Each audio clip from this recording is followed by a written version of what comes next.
మాధవ్ గాయత్రికి పెళ్లి చేసుకొని తీసుకువచ్చి తాయారికి ఊహించని షాక్ ఇచ్చిన మహాలక్ష్మి నిజంగానే గాయత్రిని మాధవ్ని ఒకటి చేయబోతున్న మహాలక్ష్మి అసలు ఏం జరిగింది అనేది ఈ వీడియోలో తెలుసుకుందాం.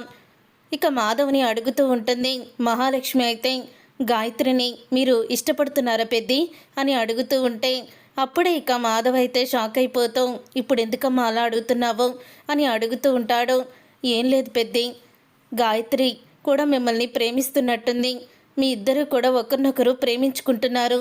మరి పెళ్లి చేసుకోవడానికి ఏమైంది? తనని పెళ్లి చేసుకుంటే మీకు ఇలా వంట చేసి ఇంట్లో పనులు చేసే కష్టం తగ్గేది కదా. ఇంట్లో అన్ని పనులు చేసి మీరు మళ్ళీ జాబ్కి వెళ్తున్నారు. మీకు ఎంత శ్రమ ఉంటుంది, ఎంత అలసిపోతారు. ఇంటికి వచ్చేసరికి తినేసి ఎక్కడ వస్తువులు అక్కడే పడేసి ఉంచుతున్నారు వీళ్ళు. కనీసం మీకు హెల్ప్ కూడా చేయరు. మీరు గాయత్రిని పెళ్లి చేసుకొని ఉంటే చక్కగా గాయత్రి మీకు అన్ని పనులు చేసి పెట్టేది కదా అని అడుగుతూ ఉంటుంది మహాలక్ష్మి. గాయత్రిని పెళ్లి చేసుకోవచ్చు కదా పెద్ది అని అనగా అప్పుడే ఇక మాధవ్ అయితే ఇలా అంటూ ఉంటాడు. తనని పెళ్లి చేసుకోవాలని నాకు ఉందమ్మా, కానీ నాకు నా తమ్ముళ్ళ బాధ్యత ఉంది. అలాగే ఈ ఇంటి మొత్తాన్ని కూడా నేనే తీర్చిదిద్దాలి. అందులోనూ మా అత్తయ్య నాకు గాయత్రిని ఇచ్చి పెళ్లి చేయడం తనకి ఇష్టం లేదు. అలాంటప్పుడు ఇక గాయత్రి మీద ప్రేమని పెంచుకొని కూడా నేను అస్సలు కూడా లాభం లేదని నాకు ఎప్పుడూ అనిపించింది అని అంటూ ఉంటాడు మాధవ. అప్పుడే ఇక మాధవ అన్న మాటలకి మహాలక్ష్మి ఇలా అంటూ ఉంటుంది, ప్రేమించిన అమ్మాయిని ఎందుకు మీరు వదిలేసుకోవడం? పెద్దవాళ్ళు ఒప్పుకోకపోయినా చూడండి, నేను వచ్చేయలేదా? ఇప్పుడు మా వాళ్ళు నాతో మాట్లాడడానికి అసహించుకుంటున్నారు. మరి నేను ఓపిక పట్టి ఉండడం లేదా? అన్నిటినీ సహించడం లేదా? అలాగే మీరు కూడా మీరు ప్రేమించిన అమ్మాయి గాయత్రిని పెళ్లి చేసుకోండి. తను కూడా మీ గురించే ఏ సంబంధం వచ్చినా కూడా చెడగొట్టుకుంటుందని కన్నా ద్వారా నేను తెలుసుకున్నాను. ఎందుకు పెద్ది, పెళ్లి చేసుకోండి అని అంటూ ఉంటే అప్పుడే ఇక మాధవ్ అయితే ఆలోచిస్తానమ్మా అని అంటూ ఉంటాడు. ఇక ఇంతలో ఇక చక్రి అయితే వీళ్ళిద్దరూ కూడా ఎప్పటి నుంచో చిన్నప్పటి నుంచే ప్రేమించుకుంటున్నారు మహాలక్ష్మి అని అంటూ ఉంటే అసలు నీకు బుద్ధుందా? ఈ మాట ఎలా అనగలుగుతున్నావు? మీ అన్నయ్య గాయత్రిని ప్రేమిస్తున్నారని తెలుసుకొని వాళ్ళిద్దరికీ హెల్ప్ చేసి పెళ్లి చేద్దామని ఒక్కళ్ళకి లేదు. ఏదన్నా అంటే నోరేసుకొని పడిపోతారో, ముందు వెనుక చూడకుండా అరిచేస్తారు అని కేశవుని చూసి అంటూ ఉంటుంది. నువ్వెవరిని చూసి అంటున్నావో నాకు అర్థమైందిలే వదినా అని అంటూ ఉంటాడు. కన్నా అయితే తర్వాత ఇక ఉదయం అవుతుంది. ఉదయం అవ్వంగానే ఇక నిద్ర లేచి తలంటు స్నానం చేసి గుమ్మం దగ్గర ముగ్గు పెట్టి పూజ చేస్తూ ఉంటుంది మహాలక్ష్మి. ఇక ఇంట్లో పూజ చేస్తూ అలా గంట కొడుతూ సాంబ్రాణి ధూపం ఇవన్నీ చూసి మాధవ్ అయితే నిజంగా ఈ ఇల్లు ఈరోజు దేవాలయంలా ఉందమ్మా. ఎన్ని రోజులైందో నేను ఇలా ఇల్లు ఉండాలని అనుకొని అని అంటూ ఉంటాడు. అప్పుడే ఇక కన్నా అయితే అలా చూస్తూ ఉండిపోతాడు. కన్నా దగ్గరికి వెళ్ళి ఇక హారతి ఇస్తూ ఉంటుంది మహాలక్ష్మి. హారతి తీసుకో కన్నా అని అంటూ ఉంటే ఇక కన్నా అయితే చాలా ఏడుస్తాడు. ఇక అలా ఏడవడం చూసి అప్పుడే ఇక మాధవ్ అయితే రే ఏమైందిరా, ఎందుకు ఏడుస్తున్నావు అని అడుగుతూ ఉంటే అమ్మ గుర్తుకొచ్చింది. ఒకవేళ అమ్మే మనకి ఉండుంటే అమ్మ కూడా ఇలాగే పూజ చేసి ఇంట్లో పనులు చేసి ముగ్గు వేసి ఇలాగే చేసేది కదా అన్నయ్య. నేను అమ్మని చూడలేదు, అమ్మ ఎలా ఉంటుందో కూడా నాకు తెలియదు. కానీ ఇప్పుడు మహాలక్ష్మి వదిన్ని చూస్తుంటే అమ్మని చూసినట్టే ఉంది. అందుకని నేను వదిన్ని ఇక వదిన అని పిల్లను, వదినమ్మ అంటాను అని అంటూ ఉంటాడు కన్నా. ఇక కన్నాని పట్టుకొని ఇక అందరూ కూడా చాలా ఎమోషనల్ అవుతారు. అప్పుడే ఇక మహాలక్ష్మి అయితే తను కూడా చాలా హ్యాపీగా ఫీల్ అవుతుంది. తర్వాత ఇక ఒకరోజు గాయత్రి అయితే మాధవ దగ్గరికి వస్తుంది. రేపు నాకు పెళ్లి చూపులు అలాగే నిశ్చితార్థం కూడా మా అమ్మ చేసేస్తానంటుంది. ఇన్ని రోజులు కూడా పెళ్ళిని ఎలాగైనా ఆపాను, ఇక నా వల్ల కాదు, మనిద్దరం వెళ్ళిపోయి పెళ్లి చేసుకుందాము అని గాయత్రి అంటూ ఉంటుంది. వద్దు గాయత్రి, మీ అమ్మ చూసిన సంబంధమే పెళ్లి చేసుకో అని మాధవ్ అంటూ ఉంటాడు.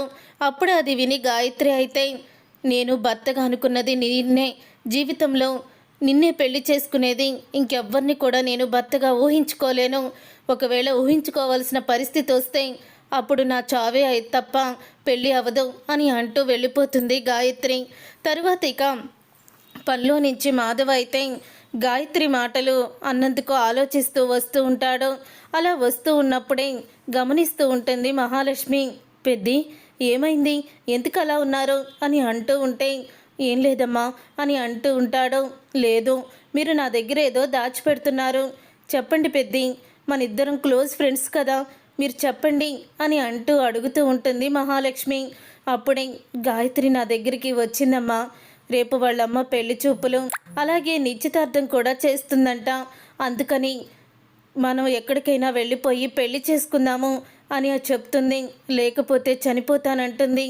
అదే ఆలోచిస్తున్నాను అని అంటూ ఉంటే, గాయత్రి అంతలా మిమ్మల్ని ప్రేమించి వెళ్ళిపోదామని ఒక ఆడపిల్ల అడిగిందంటే ఇంకా మీరు ఆలోచిస్తారేంటి పెద్ది అని అంటూ ఉంటుంది మహాలక్ష్మి.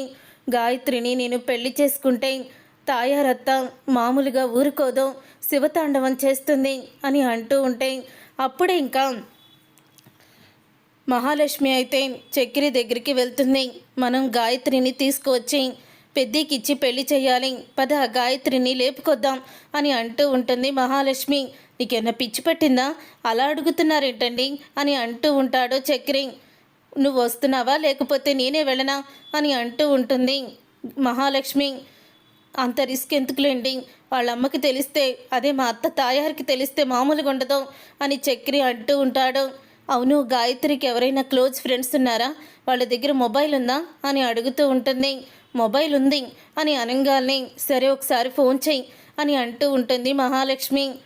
నేను రేవతి చక్రిని మాట్లాడుతున్నాను, ఒకసారి గాయత్రికి ఫోన్ ఇవ్వు అని అంటూ ఉంటాడు. అప్పుడే ఇక రేవతి అయితే గాయత్రికి సైలెంట్గా ఫోన్ ఇస్తుంది. ఇక మహాలక్ష్మి మాట్లాడుతూ నేను మహాలక్ష్మినండి అని అంటూ ఉంటుంది గాయత్రితో. చెప్పు మహాలక్ష్మి, ఏంటి ఫోన్ చేశావు అని అనగానే, మీకు పెద్దికి అదే మా బావగారికి పెళ్లి చేయాలనుకుంటున్నాను, ఎక్కడికైనా వచ్చి పెళ్లి చేసుకుంటానని అన్నారంట కదా, మరి నేను చెప్పిన ప్లేస్కి వస్తారా అని అడుగుతూ ఉంటే, వస్తాను అని గాయత్రి అంటుంది. ఎక్కడికి రావాలి, ఇంకెక్కడికి, మన ఇంటికే వచ్చేయండి అని అంటూ ఉంటుంది మహాలక్ష్మి. సరే వస్తున్నాను అని చెప్పి ఈ గాయత్రి అయితే బయలుదేరుతుంది. ఎక్కడికి వెళ్తున్నావు అని అంటూ ఉంటే, ఇప్పుడే వస్తాను, గుడికి వెళ్ళొస్తాను అని అంటూ ఉంటుంది గాయత్రి. అప్పుడే ఇక తాయారు కూడా గుడికి అనుకుంటుంది. గాయత్రి ఇక వచ్చేస్తుంది ఇంటికైతే. అప్పుడే మాధవ్ అయితే నువ్వేంటి ఇప్పుడు వచ్చావు అని అడుగుతూ ఉంటాడు. నేనే పెద్ది, తన మెళ్ళో ఇదిగో ఈ పసుపు కొమ్ము తాడు కట్టండి అని అడుగుతూ ఉంటుంది. వద్దమ్మా వద్దు అని అనగానే, మీరు కట్టండి పెద్ది అని అంటూ ఉంటుంది మహాలక్ష్మి. ఇక మహాలక్ష్మి మాట కాదనలేక గాయత్రి మెడలో తాళి కట్టేస్తాడు మాధవ్ అయితే. ఇక ఇంట్లోనే పెళ్ళైతే జరిగిపోతుంది. అప్పుడే అది చూసిన నారాయణ, రే ఏం చేస్తున్నావురా అని అంటూ ఉంటే, ఏం చేయట్లేదు, గాయత్రిని పెళ్లి చేసుకున్నారు, చిన్నప్పుడు మీరు అనుకున్నదే కదా, ఇప్పుడు వీళ్ళమ్మ వస్తుంది, వీళ్ళమ్మకి మీరందరూ కూడా సమాధానం చెప్పాలి అని అంటూ ఉంటే, ఇంతలో ఇక తాయారు అయితే వస్తుంది. తాయారు రావడం మ్యాటర్ తెలుసుకొని పోలీసులతో వస్తుంది. చూడండి ఇన్స్పెక్టర్, నా కూతురికి మాయమాటలు చెప్పి తన మెడలో తాళి కట్టాడు ఈ దుర్మార్గుడు అని అంటూ ఉంటే, ఎవరు దుర్మార్గుడు, మా పెద్ది మనస్ఫూర్తిగా ప్రేమించి పెళ్లి చేసుకున్నారు ఇన్స్పెక్టర్, వాళ్ళిద్దరూ మేజర్సు, వాళ్ళ ఇష్ట ప్రకారమే పెళ్లి చేసుకున్నారు అని అంటూ ఉంటుంది. మహాలక్ష్మి అయితే, ఏమ్మా నీ ఇష్ట ప్రకారమే అతన్ని పెళ్లి చేసుకున్నావా అని అడుగుతూ ఉంటాడు ఇన్స్పెక్టర్ అయితే గాయత్రిని. అవును, నా ఇష్ట ప్రకారమే నేను మా బావని పెళ్లి చేసుకున్నాను. మా అమ్మ నన్ను వేరే వాళ్ళకి ఇచ్చి నా గొంతు కొయ్యాలని చూసింది. ముందు మా అమ్మని అరెస్ట్ చేయండి గాయత్రి అయితే షాక్ ఇస్తుంది. ఇదంతా నువ్వు చేసిందే కదా, నిన్ను అని కొట్టబోతూ ఉంటుంది తాయారు. అప్పుడే అందరూ కూడా మా వదిన మీద చెయ్యెత్తావంటే అని కన్నా, కేశవ నా భార్య మీద చెయ్యెత్తావంటే అని చక్రి, ఇన్ని రోజులు నువ్వెన్ని మాటలన్నా పడుతూ వచ్చావత్తా, మా ఇంటి మహాలక్ష్మి మీద చెయ్యెత్తావంటే మాత్రం మర్యాదగా ఉండదు అని ఇక మాధవ అందరూ కూడా తిరగబడతారు. ఒక్కసారి తాయారు షాక్ అయిపోతూ ఉంటుంది. చూసారుగా ఫ్రెండ్స్, రాబోయే కథలో ఖచ్చితంగా ఇలాగే జరగబోతుంది. మరి ఇలాగే జరగాలని మీరైతే కోరుకుంటున్నారా? అయితే వీడియోని తప్పకుండా లైక్ చేసి ఛానల్ని సబ్స్క్రైబ్ చేసుకొని పక్కనే ఉన్న గంట సింబల్పై ఆల్ అని క్లిక్ చేయండి. అప్పుడే మేము పెట్టే ప్రతి వీడియో మీరు మిస్ కాకుండా చూసేవచ్చు.